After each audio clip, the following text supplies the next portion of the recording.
So I want to thank you for letting me share some aspects of Shabbat that are really special to me. And here's one of them.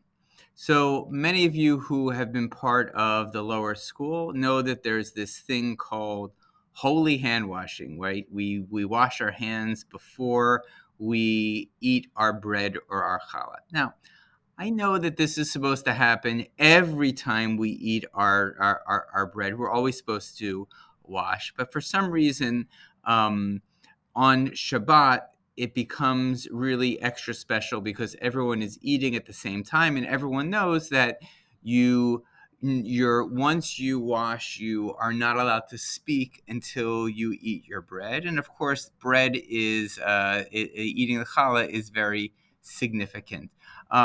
So of course, some of you who have been part of the lower school know that we have a melody for this, right? We go yum dai da dum dai yum dai da dum dai yum dai da dum dai dai yum da dum dai dai Baruch atah Adonai Eloheinu melech haolam asher kiddushanu b'mitzvotav v'tzivaranu l'yadayim ay da dum dai dai ya yum dai dai dai dai dai. Okay, so that's the melody, but one of the things that I do at my house when we have people over for dinner is, and even when we don't, there's always the custom of washing. Sometimes people go to the sink to kind of wash with this special hand washing cup like you see in the picture.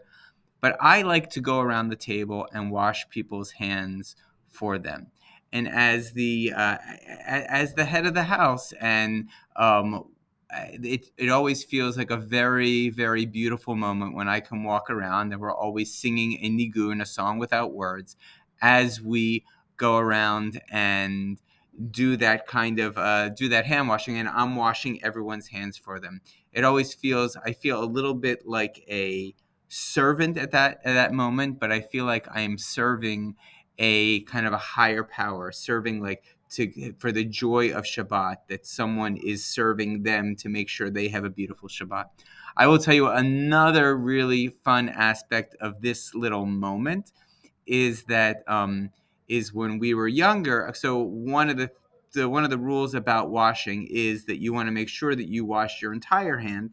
And here I have a ring right here, so I would always put my ring on my plate, and I would walk around the room, wash everyone's hands, and then I would wash my own, and I would go into the kitchen and put the bowl with all the water I had accumulated.